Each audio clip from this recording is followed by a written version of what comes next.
Han erti bulan, hanjat ke penerang. Han arti rangkang, hanjat ke penio. Hana mengguna tak jalin hubungan, nyo kebahagiaan ngantanyo jio. Dalam hubungan hana pengertian, yang dilekemang jino kaduro. Akan percuma ada tak paksakan, yang tak impikan.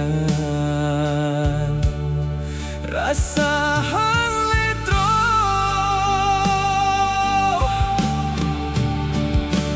lebege jino tanyo tamu syedara tak pegado. Rasa cinta ngan rasa rindu tak kebahkan.